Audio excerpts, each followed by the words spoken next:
Bien. Alors, on va reprendre avec Fabrizio Cleri, professeur à l'Université de Lille, professeur de physique.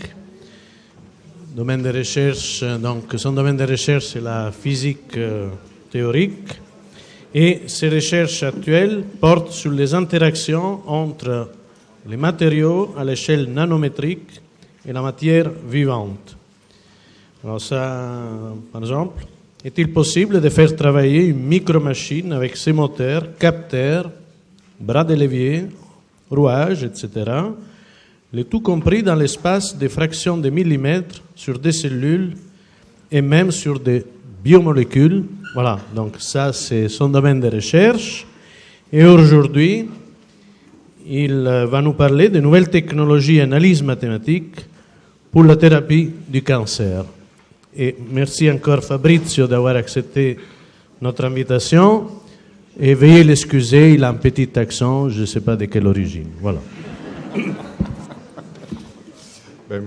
Merci à toute l'organisation. C'est une très belle occasion de pouvoir se confronter avec des gens comme vous, pour quelqu'un comme nous, je dirais, comme des chercheurs qui ne passent pas trop de temps de l'autre côté de la table. Donc, l'intitulé que vous voyez ici, bon, c'est peut-être un peu ambitieux, hein, mais il reflète le dernier développement des dernières années dans notre groupe de recherche à l'UMN. Sur un nombre d'applications de la physique théorique que nous avons entamées dans la direction de la médecine en sens large et thérapie du cancer, ça fait référence à un sujet un peu plus spécifique que je vais vous un peu détailler. Donc, par rapport au merveilleux exposé super intéressant qui m'a précédé, mon exposé sera une partie plus technique au début. Il faut un peu, à mon avis, vous donner quelques illustrations des principes de base biomédicales qui nous inspirent, parce que sinon on applique des modèles un peu comme ça. Donc il faut un peu connaître quelques détails, pas trop évidemment, on n'est pas des biologistes. Moi je suis pas un biologiste ni un médecin, donc je vais vous donner juste quelques informations sur l'effet des rayonnements, sur les cellules, comment on utilise les rayonnements pour traiter les cancers, etc. Et en quoi ce type de domaine nous a inspirés pour développer d'un côté des développements technologiques très à la pointe et de l'autre côté des développements mathématiques, physico-mathématiques, moins à la pointe, mais ça c'est ma faute. Donc, où je travaille, c'est ici à l'UMN, il est juste au fond du campus, c'est un institut qui appartient au département des sciences pour l'ingénieur du CNRS. Moi, je suis prof à l'université qui paye mon salaire et qui m'oblige à tous les cours pour les différents niveaux de licence, master et doctorat. Mais je fais ma recherche avec mon petit groupe de recherche dans cet institut-là, qui est un grand institut. En fait, on est à peu près 500 personnes, une vingtaine d'unités de recherche. On a des atouts importants, soit au niveau national, soit au niveau même européenne, une salle blanche, une salle de manipulation, disons, de nano et micro-dispositifs qui fait 1500 mètres carrés, c'est parmi les 3-4 plus grandes d'Europe, avec un budget d'environ 30 millions d'euros par an. Donc, Lille, j'utilisais ces transparents l'année passée, dans des conférences l'année passée, donc maintenant c'est un peu vieilli, hein, c'est 2013, mais Lille, c'est pas question que c'est un grand centre pour l'hospitalier, pour tout ce qui est traitement clinique. C'est ça qui nous a un peu inspiré. Moi, j'ai créé, quand je suis arrivé ici à Lille, depuis la nation que Valerio ne veut pas mentionner, j'ai créé un master en biophysique et physique médicale. Pourquoi ? Parce que je me suis regardé autour et j'ai vu que Lille, en fait, c'est la place idéale pour faire cette espèce de mariage forcé entre physique et médecine et biologie. J'ai retenu d'une conférence à la région que sur les environs de l'île, il y a autour de 70 différents instituts, fondations, centres de recherche dédiés au biomédical, biotechnologie, etc. Donc c'est un terrain idéal pour ce type de développement. Le dernier en ordre de temps, c'est ce nouveau laboratoire qui va s'installer, vous voyez le cercle rouge derrière le CHU à Lille, le projet Smiley, qui, je dois le dire, mais sans trop de personnalisme, il est né un peu, il a été aspiré un peu de notre idée initiale et après il a pris une envergure qui nous dépasse complètement, c'est énorme. Un nouveau laboratoire conjoint franco-japonais qui est dédié entièrement, qui sera dédié d'ici 2016, dédié entièrement au transfert des technologies de microsystèmes et microfluidiques dans les domaines de la santé. C'est la première entreprise de l'Université de Tokyo à l'étranger. Donc c'est quelque chose d'assez important, au moins pour nos collègues étrangers japonais, mais aussi pour les gens du LIMS, qui est ce laboratoire-là, que vous voyez ici. Là. C'est un laboratoire international du CNRS implanté à Tokyo depuis une vingtaine d'années, je crois. Notre groupe à nous, l'équipe structure et dynamique des nanomatériaux, on travaille sur un certain nombre de sujets, mais pour ce qui concerne les sujets d'aujourd'hui, donc modélisation des traitements du cancer, on utilise un certain nombre d'outils, tout basés sur comme dans la présentation précédente, on est plutôt partisan de Bernoulli, tout basé sur des principes probabilistes, donc c'est des méthodes normalement de mécanique statistique et physique statistique, soit à l'échelle moléculaire, soit à l'échelle de la cellule unique, où on utilise plutôt des techniques dites d'homogénéisation, soit à l'échelle du tissu, donc population de cellules qui sont modélisées dans leur évolution spatiale et temporelle. Et notre ambition est quelque part de représenter un peu la base théorique, disons, de ces nouveaux laboratoires franco-japonais. Donc, rapidement, quelques notions de base sur les effets moléculaires, les effets microscopiques, plutôt, je devrais dire, de l'interaction entre rayonnement ionisant et cellules. C'est des technologies qui sont utilisées tout le temps aujourd'hui avec un succès croissant, mais il faut dire que du point de vue des médecins, ça marche très bien ou assez bien, ou plus ou moins bien, ça dépend de l'impression de chacun, mais d'un point de vue scientifique, la physique, chimie et donc aussi la mathématique qui est derrière ces modalités d'opération est très mal connue. Tout repose sur des notions qui, encore aujourd'hui, 2015, sont pas mal empiriques et qui trouvent une justification pratique, mais pas trop de justification encore vraiment microscopique. Or, qu'est-ce qui se passe dans une cellule? Là, vous avez une cellule visualisée en fluorescence, ici. Ce petit truc au milieu, c'est les noyaux cellulaires. Vous connaissez probablement des cours de biologie, si vous n'êtes pas des biologistes élémentaires. Membrane cellulaire. Et le truc en bleu, c'est le réseau de la chromatine. Qu'est-ce que c'est la chromatine? C'est l'organisation normale de l'ADN. L'ADN, on l'imagine comme un long filament, à peu près 2 mètres, des notions comme ça, qui contient toute l'information génétique qui nous est nécessaire et suffisante pour vivre. En fait, il n'est pas dans cette forme-là. Il est normalement tressé à une hélice, super hélice très dense, associée à des protéines. Et cette matière, cette espèce de corde, c'est la manière normale sous laquelle on trouve l'ADN. Au moment de la méiose, de la division cellulaire, cette fibre-là, la chromatine, s'organise en chromosomes. Il duplique les chromosomes. Les chromosomes, on les retrouve dans les 2 nouvelles cellules. Et juste après, une demi-heure après, ou même plus tôt, les chromosomes vont se défaire et on revient à l'état des chromatines désordonnées. Donc c'est une espèce de mélange de spaghettis, pour rester toujours en Italie, d'ADN à l'intérieur du noyau. Or, soit l'ADN, soit la chromatine, n'importe quelle vision on prend, sont dans tous les cas des cibles très petites pour la radiation. Si on fait un petit calcul, disons bête, sur back of the envelope, comme on dit en anglais, on trouve que la chromatine est quelques pourcents de la masse totale du noyau, attention, et donc quelques pour 1000, quelques millièmes de la masse totale de la cellule. Et c'est ça qu'on vise avec les rayonnements. Différentes modalités d'interaction selon les types de particules qu'on utilise pour la thérapie. On utilise des particules lourdes, comme des particules alpha, des noyaux de carbone, des protons, dans la protonthérapie qui est très à la mode aujourd'hui. Haute densité d'ionisation, vous voyez là, c'est une sphère qui fait à peu près la taille d'une cellule, quelques microns de diamètre. Trace d'ionisation très droite et densité d'ionisation très élevée. Par contre, avec les photons, qui sont le rayon gamma qu'on utilise couramment dans la radiothérapie dans tous les hôpitaux, les traces d'ionisation sont beaucoup plus éparpillées, moins denses, mais beaucoup plus homogènes. Donc ça représente à la fois un désavantage et un avantage, ça dépend de la situation qu'on vise. Mais dans tous les cas, on voit que la densité d'ionisation est assez basse, assez modeste. Quel est l'effet de la radiation sur l'ADN?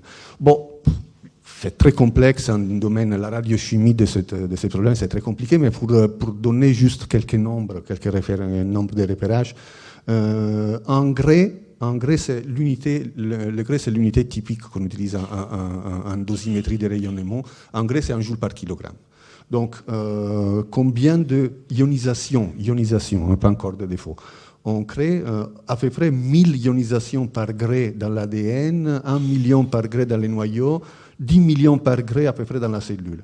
Ce qui veut dire que la plupart de cette ionisation se fait sur l'eau qui remplit la plupart de la cellule. Et en fait, ça porte à la distinction entre défauts induits par la radiation directe et indirecte. Défaut direct, bon, évidemment, c'est la radiation qui atteint directement l'ADN et va casser quelque chose dans l'ADN. Indirect, c'est la radiation qui, par contre, livre son énergie autour de l'ADN, dans l'eau entourant l'ADN. Elle produit des espèces chimiques très réactives qui vont endommager quelque part l'ADN. En gros, on peut dire que 40% c'est dû à l'effet direct, 10% à l'effet indirect et 50% en effet, disons, qui mélange un peu les deux. Donc à peu près 60% c'est l'effet hybride plus indirect dans l'endommagement de l'ADN. Or, ioniser, ça ne veut pas dire immédiatement endommager. Quel est le résultat de la ionisation? Des espèces ionisées qui vont se trouver autour de l'ADN. Sur une échelle de 10-15 secondes, vous voyez, la radiation interagit et peut faire soit de l'endommagement direct sur la double hélice de l'ADN, soit créer typiquement des radicaux libres qui vont diffuser et vont s'attaquer au squelette, disons à la backbone de l'ADN. Ils vont créer un endommagement indirect. Sur l'échelle de microsecondes à peu près, cet endommagement se propage chimiquement à l'intérieur de la double hélice et va créer les défauts qui sont les vrais défauts qu'on vise. Single strand break ou double strand break, ça veut dire cassure simple brin ou double brin de l'ADN. Ça, c'est le défaut principal. En plus, il y a d'autres types de défauts un peu plus compliqués, mais disons ça, c'est les deux catégories de défauts plus importantes. Ensuite, la cellule met en fonction toute une chaîne de mécanismes de réparation pour essayer de réparer ce type de défauts. Échelle de réparation qui s'est fait sur le temps de la demi-heure jusqu'à 1 ou 2 jours pour réparer au moins une partie des défauts créés par l'irradiation. Donc, quel est l'effet de l'irradiation sur les cellules? Bon, le rayonnement, comme on a vu, ils ont un volume d'interaction dans la cellule qui est minuscule. Donc, ils ne vont pas détruire la cellule. Par contre, qu'est-ce qu'ils vont faire? Ils vont induire des lésions à l'échelle moléculaire. Ces lésions vont entraîner des effets létaux, je sais pas quel est le mot, sur certains composants cellulaires, notamment l'ADN, mais aussi d'autres composantes, les mitochondries, la membrane, etc., qui vont induire ensuite des décisions de la part de la cellule qui peut porter soit au suicide, soit à la mise en état de veille de la cellule. L'effet typique des cassures double brin, donc le fait que l'ADN soit coupé sur les deux côtés en même temps, sont spécialement dangereux et très difficiles à réparer. Ce qu'on voit, par exemple, ici, on a une cellule normale avec ses chromosomes certains chromosomes sont colorés en vert, avec des marqueurs fluorescents. Et ça, c'est une cellule après l'irradiation. Vous voyez, il y a eu ce qu'on appelle la translocation chromosomale. Par exemple, c'est chromosome 2 qu'on a marqué 2, c'est pas 1. Il a été divisé en 2 et il se retrouve maintenant couplé à deux autres morceaux de chromosomes. Donc ça, c'est une transformation létale pour la cellule. Là, on a quelque chose d'un peu plus compliqué parce qu'on montre plutôt l'effet sur les protéines qui agissent sur l'ADN, mais c'est un peu la même idée. Donc des effets à l'échelle moléculaire qui ensuite vont entraîner l'évolution cellulaire d'une manière, disons, non normale. Donc une cellule normale, c'est quoi? C'est une cellule qui maintient son intégrité reproductive, donc elle peut se dupliquer en théorie jusqu'à l'infini. La capacité, en fait, de former des colonies d'une cellule est ce qui montre que la cellule est vitale, encore en vie. Pour détruire dans ce sens-là une cellule, qu'est-ce qu'il faut? Pour arrêter la capacité de prolifération. Donc, ce n'est pas que vraiment la cellule est morte, mais elle ne peut plus se reproduire. Donc, c'est déjà un résultat pour arrêter une tumeur, si vous voulez. Non? Il faut environ 2 degrés. Pour arrêter complètement les fonctions cellulaires, il faut monter un peu plus haut, il faut monter jusqu'à 100 degrés. Les valeurs d'énergie dans une irradiation typique qu'on peut faire dans un hôpital sont comprises entre ces 2 valeurs-là. Donc typiquement, on peut délivrer 10 degrés par semaine, sur une semaine, 2 ou 3 fois pour atteindre une totale de 30 degrés sur une région limitée d'un organisme. Pour avoir une idée de qu'est-ce que c'est un degré, c'est un joule par kilogramme. Imaginez une sphère d'1 kilo qui vous tombe sur un pied d'une hauteur de 10 cm, ça fait un degré. Donc ça semble beaucoup, une sphère d'1 kilo, c'est quoi? C'est comme un petit ballon ou un pomelo, quoi, un melon qui tombe sur un pied. Donc ça semble beaucoup d'énergie. En fait, ce n'est pas beaucoup d'énergie. Si on regarde cette énergie en termes de température, la dose létale de 2 ou 3 degrés, 3 degrés sur 1 kilogramme, ça fait 3, 10-3 joules par gramme. Or, la capacité thermique de l'eau, 4,18 joules par kilogramme par gramme, on divise ça fois ça, et qu'est-ce qu'on obtient? On obtient un delta T, une augmentation de température de 10-3, 10-4 degrés. Ça veut dire que cette énergie traduite en température, ça fait rien. Okay? Donc ce n'est pas un effet thermique, ce n'est pas un effet mécanique, c'est un effet vraiment moléculaire.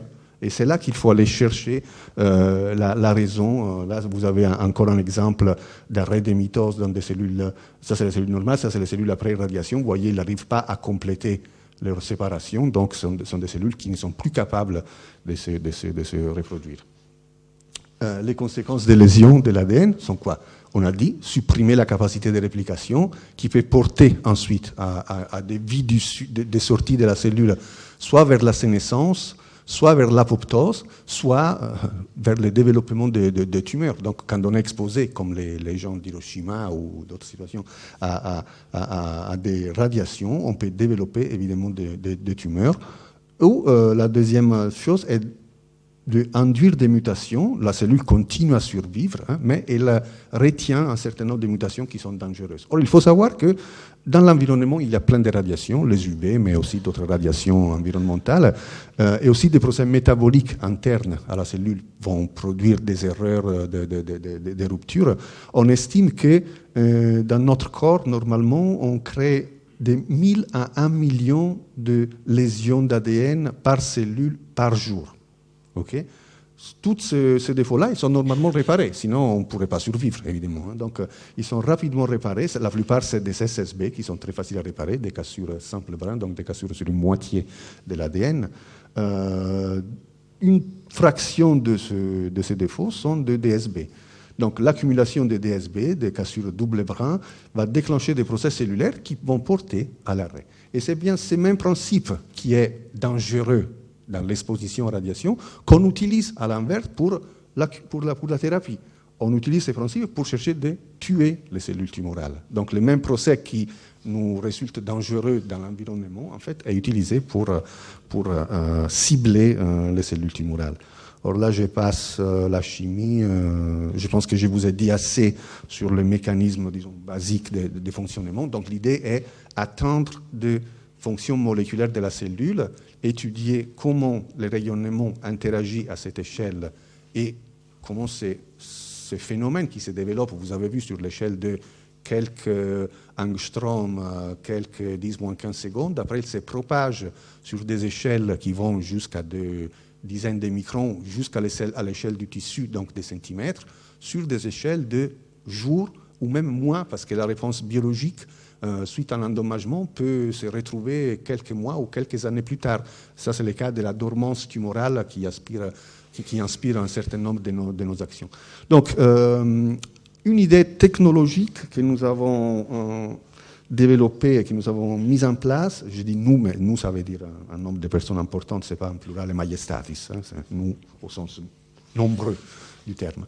Ça, c'est une machine, une micro-machine, en fait. Vous voyez, le côté est 5 mm, la partie active est celle-là. C'est 2 petites pointes de bras. Un bras, c'est fixe, l'autre bras, c'est mobile.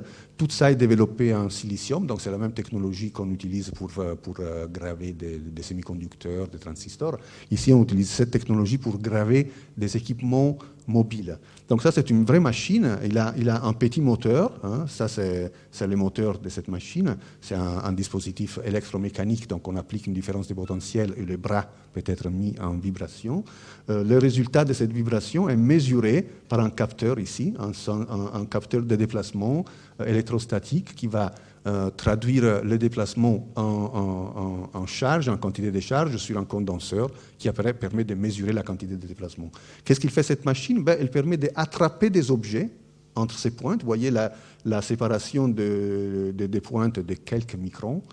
Et elle permet de mesurer des caractéristiques des objets qui sont attrapés dans les pointes. Donc la première application qui a été faite de cette machine, qui a été développée à l'IS à Tokyo et au LIMS à Tokyo, a été d'essayer par exemple d'attraper des faisceaux de molécules d'ADN dans les pointes et exposer ces faisceaux de molécules dans un liquide contenant des enzymes de restriction. Un enzyme de restriction, c'est un enzyme qui va couper l'ADN à des endroits bien précis, bien déterminés. Donc imaginez que là, vous avez une corde à linge, hein, et ces cordes à linge sous tension, vous coupez un fil à chaque fois, hein, une par une. Si vous mesurez la tension de la corde à linge, vous voyez qu'au fur et à mesure que vous coupez les différents fils, la tension va diminuer. Donc, on peut mesurer la variation de la tension sur la corde. En fait, ce qu'on mesure, c'est une fréquence, la fréquence de résonance de cette corde, encore dans l'exemple des cordes vibrantes de l'exposé précédent. Et on mesure comment cette fréquence évolue et ça nous donne une idée. Ça nous donne une mesure très précise, très soigneuse, très exceptionnelle de la constante chimique de cette réaction entre l'enzyme et l'ADN. C'est une manière assez innovante de réaliser une mesure chimique via une méthode mécanique. Donc déjà ça c'est très sympa. L'idée que j'ai eue en discutant avec ces gens est de pouvoir utiliser cette même machine, mais à la place que pour faire une mesure chimique, comme dans ce cas-là, pour faire une mesure de rayonnement. Or, il faut savoir que de toute la biomédecine qu'on a vue précédemment, il n'y a pratiquement pas d'expérience qui permet à aujourd'hui d'établir une relation cause-effet directe. C'est-à-dire qu'on mesure, on déduit, par contre, la destruction de la cellule, hein, simplement allant à rechercher sa capacité de survie, comme je l'avais dit avant.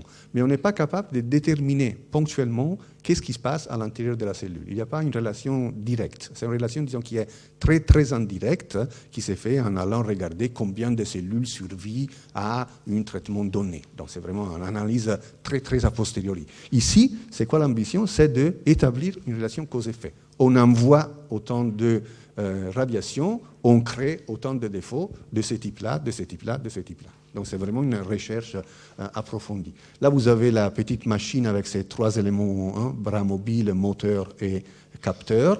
La pointe est là. Ça, c'est une boîte microfluidique dans laquelle on va plonger nos ADN. Et là-dedans, plutôt que rajouter l'enzyme de restriction comme dans l'expérience précédente, qu'est-ce qu'on va faire? On va, avec un bras robotisé, on va exposer cet petit patient, en fait, à l'irradiation par un cyberknife, qui est une machine de traitement qu'on utilise tous les jours pour traiter des patients au centre Oscar Lambré, ici à Lille.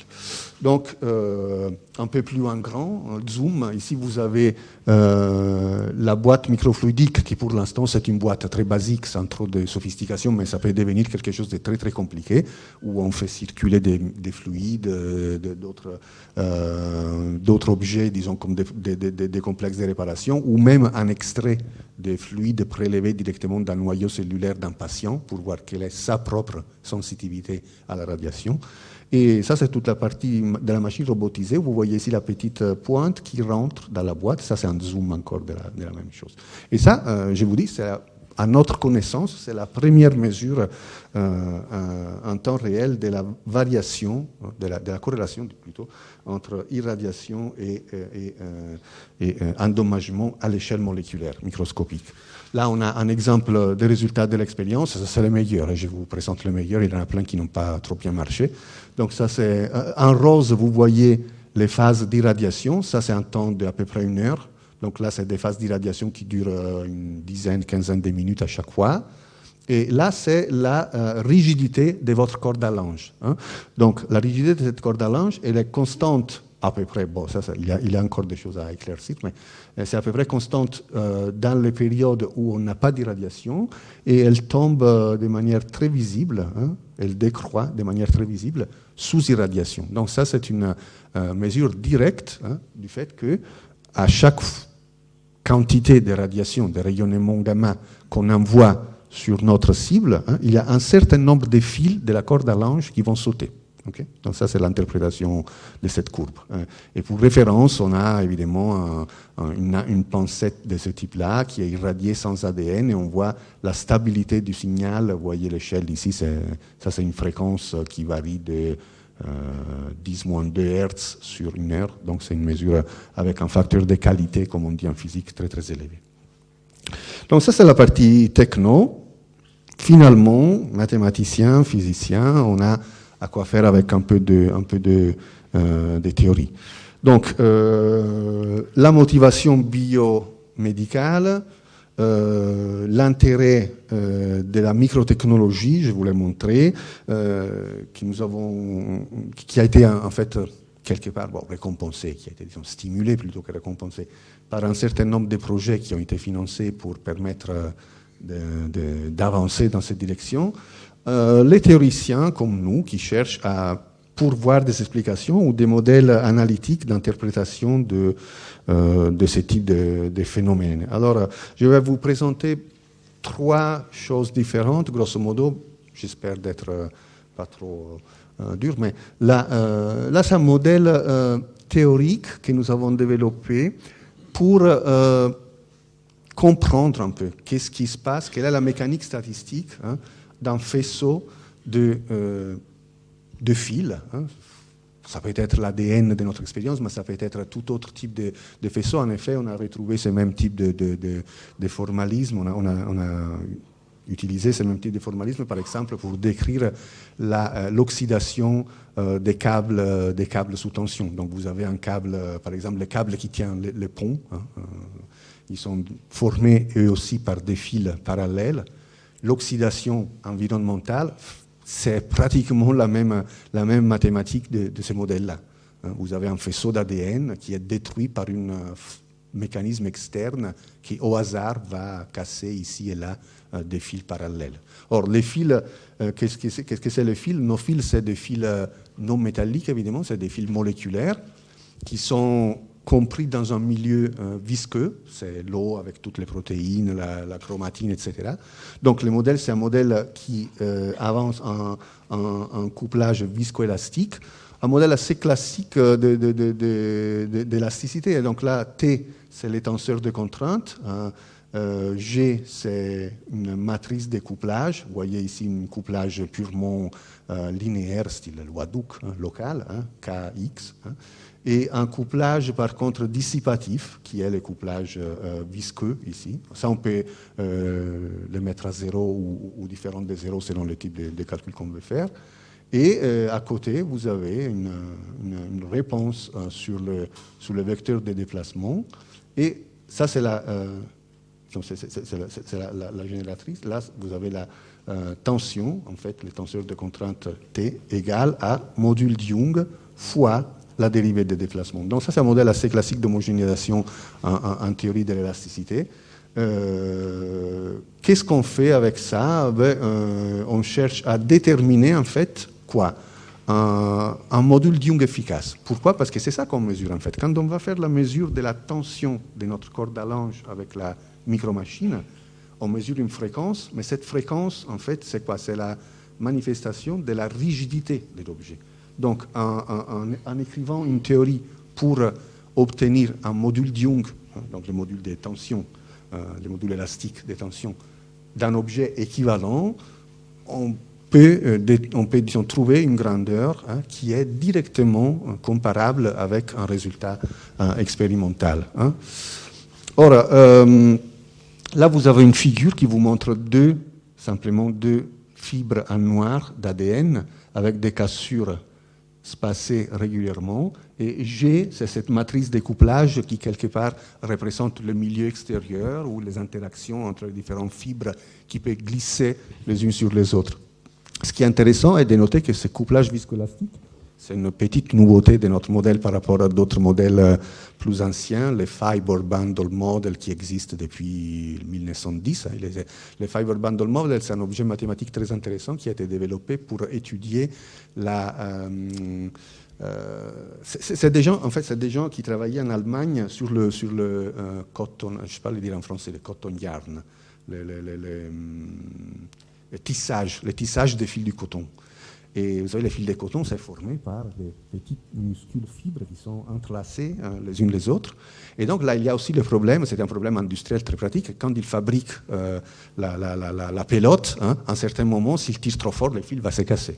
Donc ils voulaient savoir exactement à quelle valeur de tension le fil se casse. Or, il s'avère que la physique de ce système, ce n'est pas du tout une physique déterministe, c'est une physique très très probabiliste. Pourquoi? Parce que les fibres, ils ont des propriétés statistiques, ils ne sont pas toutes identiques, avec toute la même longueur, faites avec le même type de molécules exactement. Vous prenez du coton naturel, chaque fibre est différente des autres, comme dans un organisme humain, chaque cellule est différentes des autres, bien que les cellules de foie, c'est toutes des cellules du foie, les cellules du cerveau, c'est toutes des cellules de cerveau, les cellules des muscles, c'est toutes des cellules de muscles, mais si vous les regardez au microscope, ils ne sont pas identiques.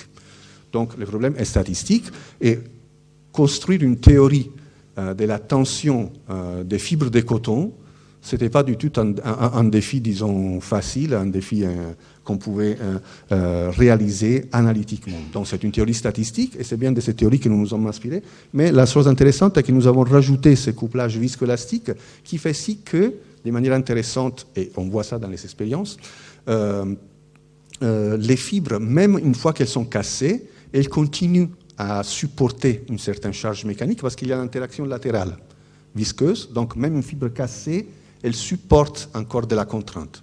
Alors que dans les modèles, disons, plus anciens, une fois que la fibre est cassée, elle disparaît pratiquement du modèle parce qu'on considère qu'elle supporte plus de charges.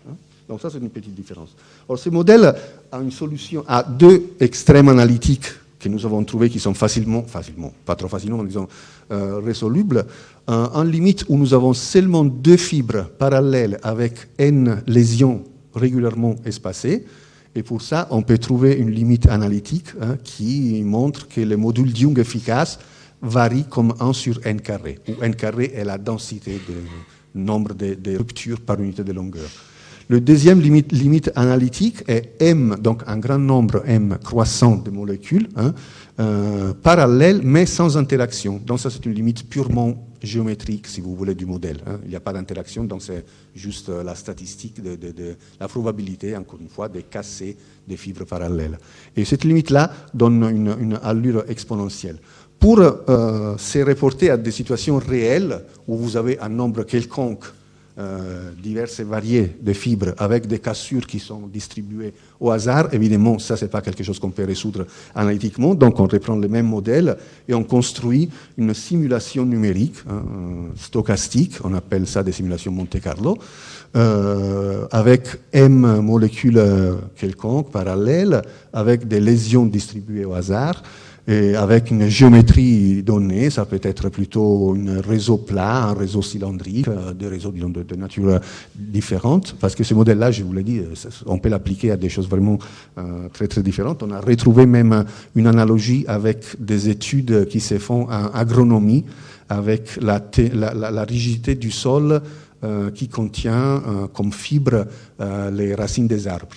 Donc il y a des gens qui étudient quelle est la quantité d'eau qu'un sol peut absorber avant de déclencher une avalanche, une rupture du sol. Hein, et il utilise exactement ce même type de modèle-là, le Fiber Bundle Model. Donc.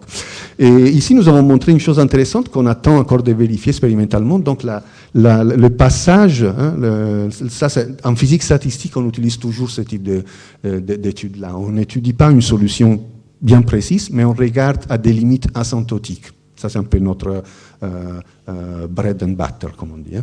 Donc, on a un régime qui, très nettement, de manière très nette, même si bruité, il passe d'un régime exponentiel à un régime à loi de puissance. Et c'est bien les deux régimes limites qu'on avait trouvés analytiquement. Hein. On a des limites qu'on calcule analytiquement à petit nombre de fils et à grand nombre de fils, un nombre infini en fait. Et ce régime-là, c'est intéressant d'un point de vue expérimental. Pourquoi? Parce qu'en fait, si vous avez un mécanisme quelconque qui dégrade dans le temps, hein, donc par usure, par rupture, par n'importe quel mécanisme extérieur, et ce mécanisme, il a une dégradation qui est exponentielle. Bon, ça veut dire que ce mécanisme va se dégrader très rapidement. Par contre, si à un certain moment, il y a une transition de dégradation exponentielle à une loi moins rapide, c'est une espèce de transition de ralentissement. C'est comme si votre système, une fois qu'il a accumulé un certain dommage, hein, il commence à ralentir sa capacité d'absorber des dommages ultérieurs. Donc, pouvoir contrôler cette seuil-là en pointillé qui fait passer, disons, d'un régime à l'autre, c'est quelque chose qui, en principe, peut être très intéressant. Je répète, on n'a pas encore vu dans les expériences qu'on a réalisées quelque chose de pareil. On reste toujours dans ce régime-là avec les expériences, hein, pour l'instant. Deuxième, je m'excuse, j'ai 2 ou 3 transparents qui sont restés en anglais, je n'ai pas eu le temps de les traduire. Donc, il y en a 1 ou 2 là qui sont en anglais, malheureusement. En mécanique statistique, en fait, j'avais dit qu'on est un peu basé sur le calcul des probabilités. On a une vision de la nature microscopique des objets probabilistes, une vision qui n'est pas simplement alimentée par la mécanique quantique, avec ses relations d'indétermination, etc., mais qui est déterminée par le fait qu'on recherche les comportements collectifs d'un grand nombre d'éléments identiques. Donc, ce n'est pas la peine d'étudier un élément une par une, mais c'est plutôt intéressant d'aller rechercher les propriétés statistiques de l'ensemble. C'est pour ça qu'on utilise beaucoup calcul de probabilité, formalisme de la statistique. Or, le point central de notre disons, discours, si vous voulez, la philosophie qui est derrière, cette idée un peu farouche de l'hypothèse dite ergodique. On a un ensemble d'objets, cet ensemble d'objets évolue dans le temps et dans l'espace. Nous, on veut mesurer quelque chose, on veut apprendre quelque chose sur ces systèmes. Or, il y a deux manières, en fait. On peut soit prendre des photos instantanées de ce système, tous les 10 secondes, par exemple, collecter toutes les photos, les mettre l'une à côté de l'autre et aller chercher s'il y a quelque chose qui émerge, hein, quelques propriétés qu'on peut déduire de ces collections de photos. Soit on peut prendre une des éléments qui composent cet ensemble et le suivre dans le temps. Donc voir qu'est-ce qu'il va faire, hein, dans l'espace et dans le temps, et suivre cet élément en prenant que cet élément, une quelconque de l'ensemble, soit représentatif de tout l'ensemble. Donc ça veut dire que dans un cas, on calcule une moyenne d'ensemble, on prend tous les éléments de notre système, on prend des photos et on regarde toutes les photos pour chercher quelque chose de commun. Dans l'autre cas, on prend un représentant de l'ensemble, hein, comme Donald Duck, hein, l'Américain moyenne, hein, et on le suit, hein, dans son histoire.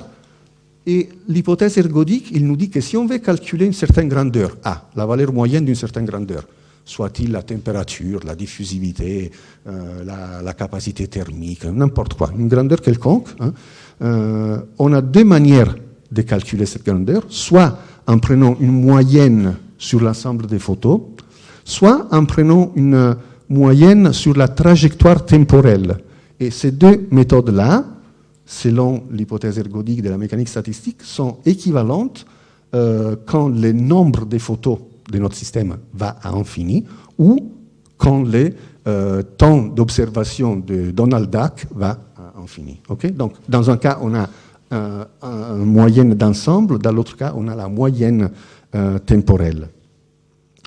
Bon, je me passe de ça, mais ceci dit, on peut calculer des trajectoires temporelles de notre représentant un certain nombre de grandeurs, coefficient de diffusion, viscosité, conductivité thermique. Donc, c'est un outil qui nous permet de déduire des propriétés de notre système en partant des trajectoires temporelles ou des photos d'ensemble de ce système. Ce qui nous porte à une des méthodes que nous utilisons plus couramment, qui est la dynamique moléculaire. Donc, dans une seule page, qu'est-ce que c'est la dynamique moléculaire? On a un ensemble d'atomes, là, ça c'est une protéine type, hein. Un ensemble d'atomes, on décrit ces atomes comme des masses, hein, des points massifs, hein, qui suivent les lois de la mécanique classique. Donc, c'est des balles, si vous voulez, des boules de pétanque qui tournent dans l'espace. Ces balles, elles interagissent par des forces qui sont dérivées par un potentiel. On s'invente un potentiel analytique ou même numérique qui répond à certains requis tels de satisfaire les comportements physiques et chimiques de notre ensemble. Donc on déduit une force comme les gradients de ces potentiels. Ça c'est encore classique.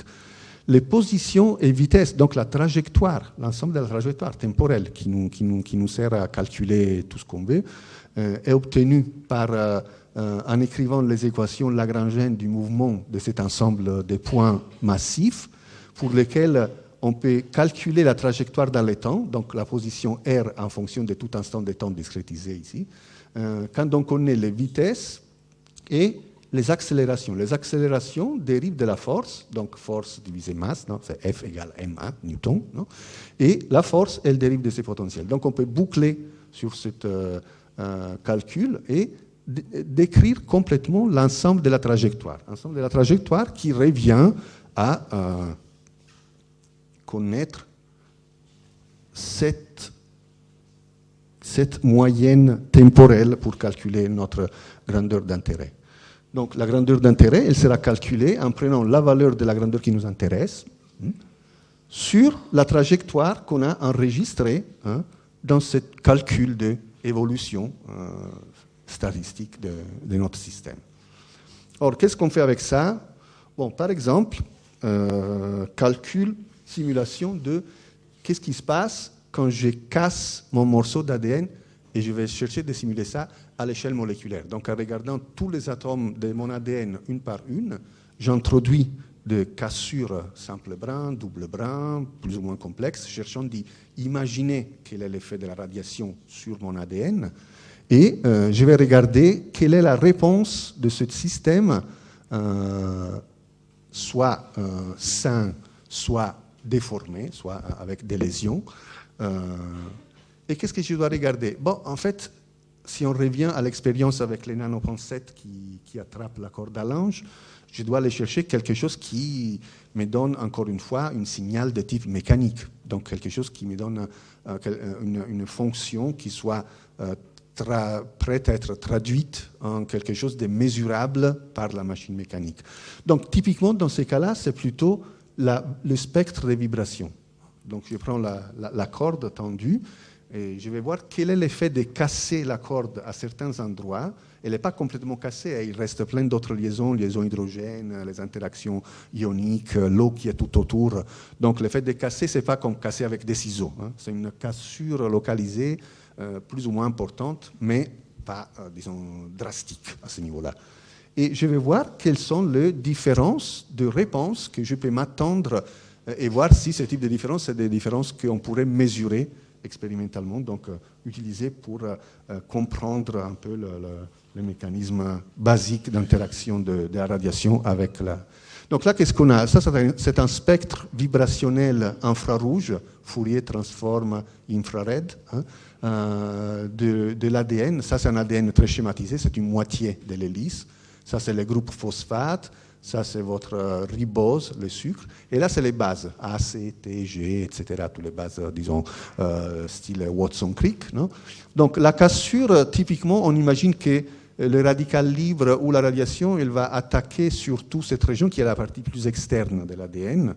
Ce n'est pas vrai à 100%, il y a des lésions qui se font plus à l'intérieur.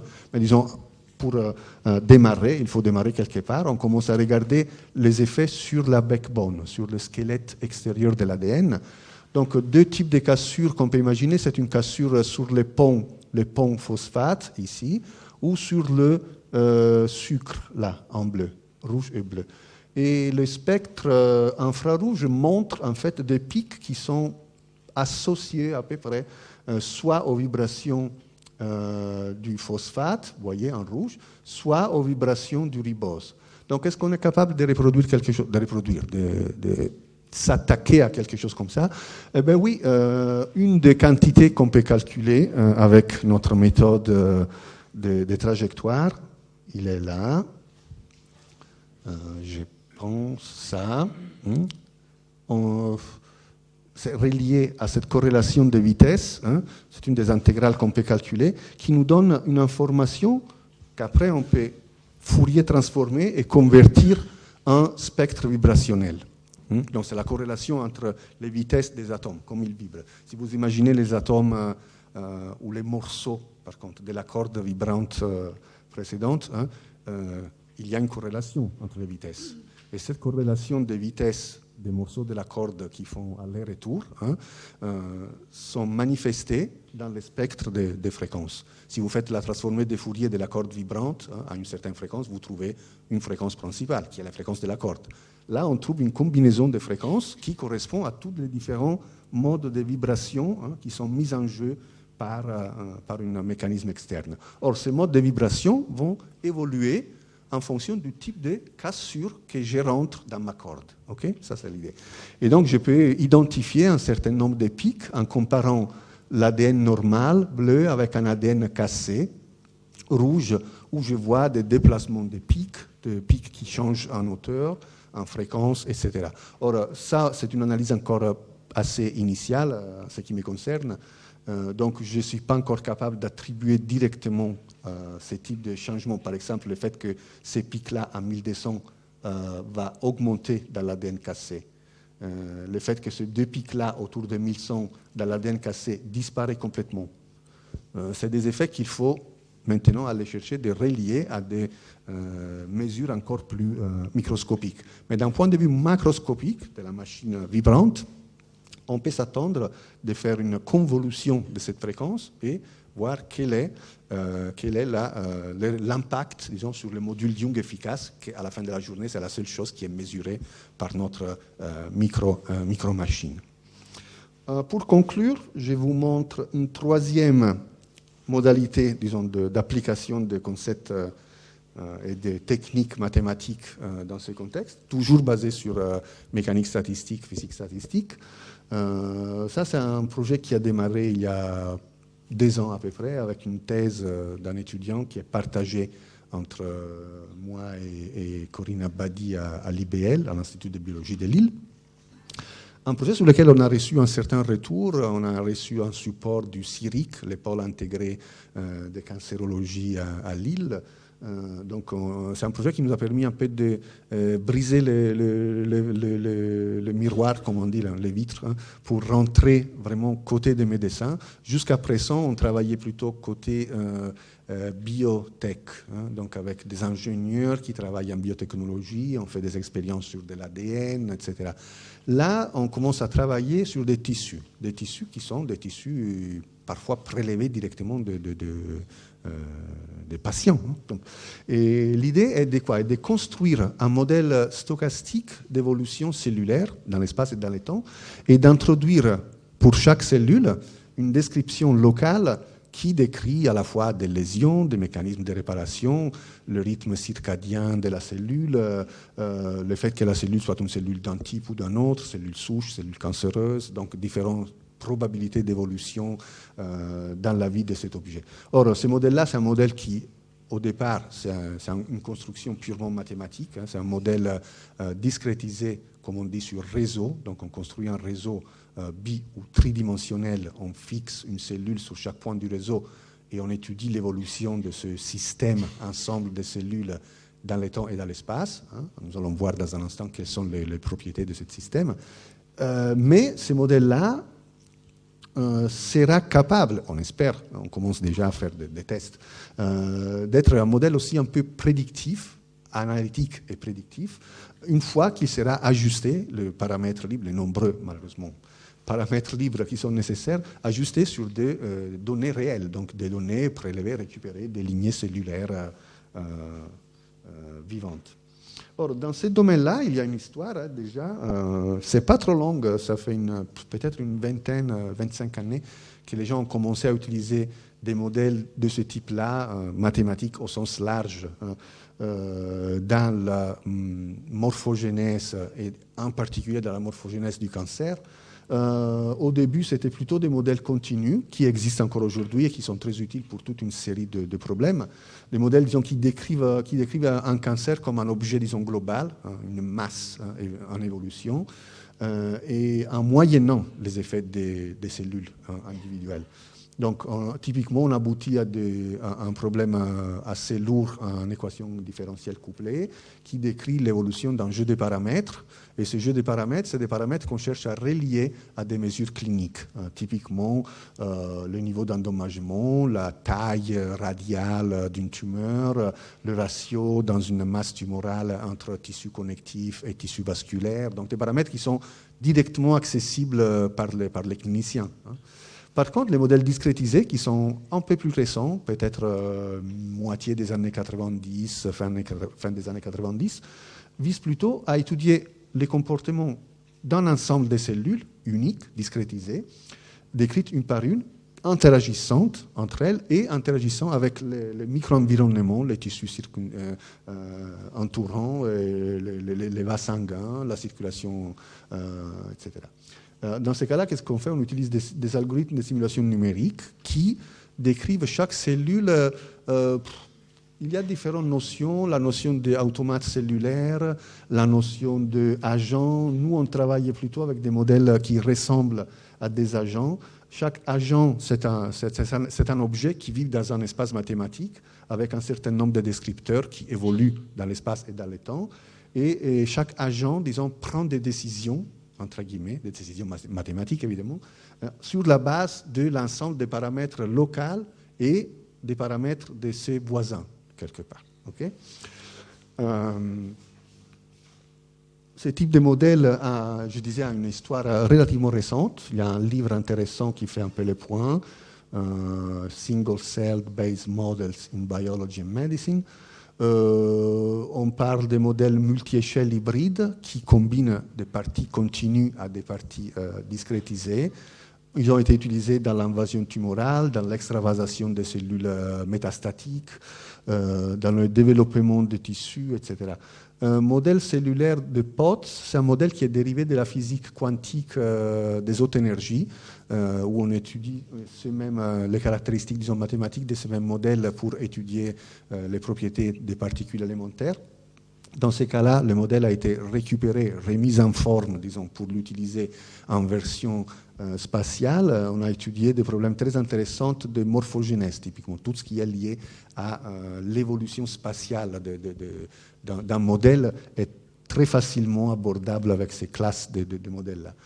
Des modèles sans réseau, donc des modèles, disons, qui sont continus comme espace, mais discrétisés comme objets qui vivent dans cet espace.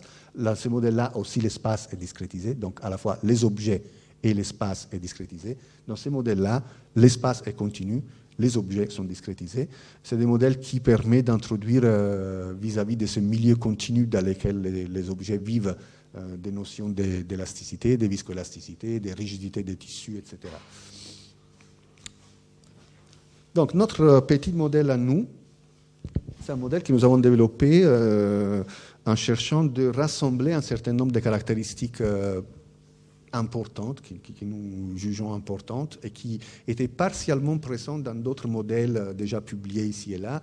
Nous avons cherché de recréer un nouveau modèle qui contient un certain nombre de caractéristiques orientées plutôt vers la phénoménologie du traitement par radiation du cancer, mais non seulement. Donc c'est un modèle qui est assez large pour accueillir des développements différents. Donc c'est un modèle discret.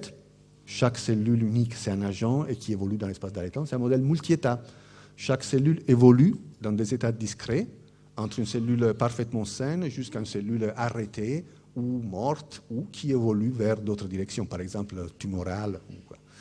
Dans les modèles, on peut introduire des lésions au niveau de chaque cellule via un nombre de labels qui vont décrire l'accumulation du type de défaut 1, 2, 3, 4, etc. Il y a des mécanismes de réparation, donc chaque cellule a une probabilité individuelle qui change au cours du temps en fonction de l'état de vie de la cellule pour réparer les différents types de lésions. Hérédité, chaque cellule a une probabilité locale de duplication, donc ça va imiter, disons, la croissance de la population cellulaire. Les deux cellules mères, pour l'instant, vont héréditer le même ADN que la cellule mère. Il y a une notion de géométrie et de topologie dans les modèles. Donc, chaque cellule a une position définie dans l'espace et elle connaît la connectivité, sa propre connectivité avec tous les autres voisins. Donc, il y a des matrices topologiques de connexion. Il y a un concept de chimie. Donc, il y a des équations continues de type réaction-diffusion pour décrire l'échange d'espèces chimiques entre différentes cellules, ou par exemple l'injection d'oxygène dans une colonie, ou l'injection d'un métabolite, d'un antibiotique, je ne sais pas quoi, qui va influencer l'évolution de cette population cellulaire. Et il y a une notion de motilité, c'est-à-dire que les cellules peuvent se déplacer sur le réseau, donc elles peuvent aller chercher, par exemple, d'autres situations plus favorables sur la base d'un potentiel effectif, efficace chimio-mécanique, donc un potentiel qui relie la chimie locale aux caractéristiques mécaniques du tissu et de la cellule. D'un point de vue mathématique, toutes ces propriétés sont rassemblées dans un système style chaîne de Markov. Ça, c'est la probabilité P pour une cellule de passer d'un certain état initial K à un état successif N. Imaginons par exemple un état avec K lésions à un état avec N lésions plus grand que K, donc avoir accumulé un nombre N moins K de lésions en plus, ou avoir soigné un nombre N moins K de lésions si N est inférieur à K. Donc probabilité de passage d'un état à un autre, probabilité P. M, c'est la matrice qui va relier les différents états de chaque cellule, donc qui contient tous les événements possibles d'évolution cellulaire. Là, je vous ai écrit une forme de la matrice un peu plus basique, qui contient simplement la formation de lésions, L, et la réparation de lésions, L, en passant d'un état N à un état K. Des points, c'est les taux de dose qu'on délivre par la machine de radiothérapie. Donc, ces deux points, ça veut dire dérivé de D sur dt. Dans cette matrice-là, elle est écrite, la partie matrice d'endommagement, on peut l'écrire par exemple avec un formalisme qui nous ramène à la distribution de Poisson. Pourquoi? Parce qu'on imagine avec une discrète adhérence à la réalité que l'arrivée des rayonnements, c'est un procès poissonien. Donc la formation des défauts, des lésions, devrait suivre en première approximation au moins la statistique des Poissons. La matrice de réparation, ça dépend vraiment du type de modèle qu'on a en tête, du type de mécanisme enzymatique de réparation qu'on veut imiter quelque part. Dans ces cas-là, c'est une des possibles mécanismes, ce qu'on appelle restitution ou échange complète. Donc le type de lésion peut être soit complètement soigné, soit c'est transformé en quelque autre chose. Et ça, c'est une matrice qui, quelque part, cherche à décrire ce type d'évolution. Donc les mécanismes, les moteurs mathématiques, c'est un moteur, disons, stochastique. Et ça, ici, vous avez un diagramme de flux du modèle. Donc, phase d'irradiation. Dans cette phase-là, sur les tapis des cellules ou sur le volume des cellules, on va créer un certain nombre de lésions, par exemple de type DSB, SSB ou autres. On arrête l'irradiation, on rentre dans le cycle normal de la cellule. La cellule duplique normalement, sauf que s'ils ont accumulé un certain nombre de défauts, de type double brin ou simple brin, elle peut être arrêtée ou elle peut rester en dormance. Une fois qu'elles ont arrêté, ils ont plusieurs choix. Elles peuvent soit partir vers l'apoptose, donc elles vont sortir du cycle cellulaire, soit elles vont redémarrer, soit elles continuent à rester dans cet état dormant pour un certain temps jusqu'à que la probabilité de se réveiller sera plus proche de 1. Une fois qu'elles redémarrent, elles peuvent soit redémarrer comme des cellules normales, donc avec toutes ou presque tous les défauts réparés, et donc elles rentrent dans le cycle normal, soit elles font un redémarrage anormal. Pourquoi? Parce qu'ils ont accumulé trop de défauts non réparables, et donc elles sont potentiellement des cellules qui sont potentiellement tumorales, donc qui dans le temps peut évoluer avec des transformations successives vers des cellules tumorales métastatiques. On peut boucler ce type de circuit pour simuler, pour modéliser les traitements fractionnés, qui est le traitement qu'on applique typiquement à radiothérapie. On ne délivre pas la dose tout d'emblée, mais on fait des traitements dilués sur la semaine. Pourquoi ? Pour la raison que je vous ai évoquée très brièvement au début, le fait que les défauts de type SSB sont très rapidement réparés au cours de la journée. Les défauts de type DSB ne sont pas complètement réparés. Donc, si on fractionne le traitement sur la journée, on crée un certain nombre de défauts. Les SSB seront réparés au bout du deuxième jour. Donc, on recommence un cycle avec un nombre de défauts DSB létals accumulés, mais on a déjà viré la plupart ou la totalité des défauts, disons, moins importants. Donc c'est pour ça qu'aujourd'hui, on adopte des traitements fractionnés dans la radiothérapie. Dans les années 80, on bombardait carrément tout un jour avec du cobalt. Et pour terminer, je suis à 57 minutes, hein, parfait. Pour terminer, je vous montre 2 ou 3 exemples d'application de ce joli modèle. Ça, c'est la thèse de Maxime Tomczak, qui fait en même temps une partie de développement du modèle avec moi et une partie d'expérience de biologie à l'IBL avec Corinne. Donc, qu'est-ce qu'on fait? On a l'irradiation, ça c'est le champ d'irradiation de notre LINAC qui va bombarder idéalement un patient. Là, on bombarde seulement une petite boîte de cellules. Et on va placer la boîte de cellules, vous voyez, c'est un LabTech, donc c'est une matrice qui contient des petits puits de quelques 3-4 mm² chacun, qui contiennent tous les mêmes types de cellules. Okay? Donc, c'est des puits qui nous donnent une certaine statistique sur les populations cellulaires. Qu'est-ce qu'on fait? On va marquer certaines régions de ces LabTech, on va les placer dans les champs d'irradiation de manière telle qu'il y a une certaine partie des cellules qui sont irradiées à 100%, des cellules qui sont irradiées dans la région d'ombre, presque rien, et des cellules qui sont irradiées dans cette région-là, des transitions qu'on appelle pénombre, donc dans les gradients des doses. Pourquoi? Parce que cliniquement, il y a tout un problème récurrent sur la dormance tumorale, sur la création de tumeurs par l'irradiation à distance de 10, 15, 20 ans, qui sont l'hypothèse derrière et que c'est des problèmes qui naissent du fait de cette région de pénombre qui n'est pas assez étroite, etc. Donc, il y a un intérêt, disons, médical pour étudier ce type de problème d'évolution de l'endommagement des cellules en fonction de la région où elles sont irradiées. Hein, centre, périphérie ou région d'interface entre centre et périphérie. Qu'est-ce qu'on fait? On récupère les cellules, on va isoler les noyaux de la cellule, de cet ensemble de cellules, c'est quelques millions de cellules, donc c'est fait automatique avec des machines qui font ça en automatique, ils vont récupérer les cellules, sélectionner les noyaux, on attache des protéines marquées fluorescentes qui permettent d'une manière pas aussi immédiate que je vous l'ai dit, d'identifier les défauts de type SSB et DSB créés par l'irradiation. Donc après, on passe ça sous un faisceau laser qui illumine et compte en même temps le nombre de spots lumineux, et donc il nous permet d'estimer combien de SSB et de DSB ont été créés par l'irradiation dans les différentes régions.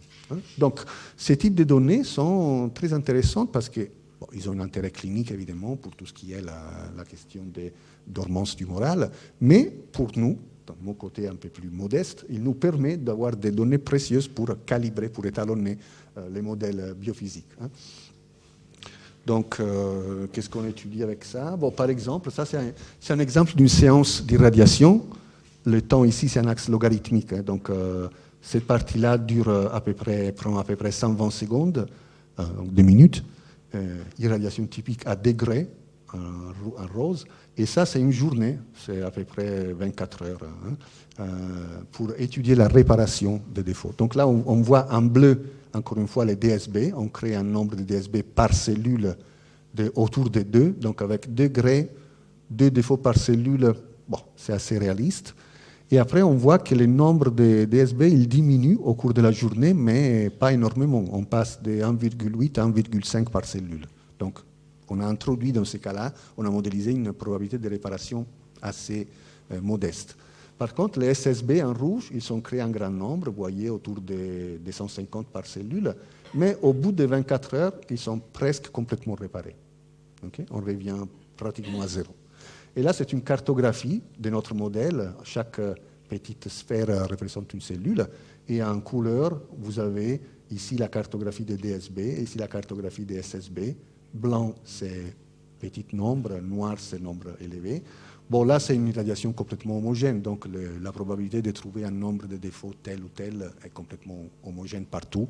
Donc, les couleurs que vous voyez, c'est des couleurs qui sont distribuées vraiment au hasard, hein, parce que chaque cellule est identique aux autres, donc il n'y a pas une raison particulière pour qu'une cellule va avoir un niveau différent des autres. C'est juste un effet de bruit stochastique, mais c'est pour tester notre modèle.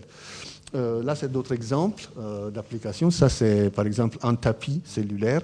Une cellule va sécréter un certain facteur, un facteur de croissance ou une certaine protéine. Ça, c'est pour l'étude d'un effet très intéressant dans le développement du cancer qui s'appelle le bystander effect. Le bystander effect, c'est le fait qu'on irradie un certain jeu de cellules et on retrouve des effets de type rupture, type DSB, SSB, dans des cellules assez éloignées de ces cellules-là, qui n'ont pas du tout été irradiées. Et on appelle ça un bystander. Bystander, c'est quelqu'un qui observe. Non? Donc c'est comme si les cellules autour, en observant ce qui se passe à leur sœur, petite sœur au milieu, elles vont s'endommager. C'est une espèce d'effet psychosomatique, on dirait.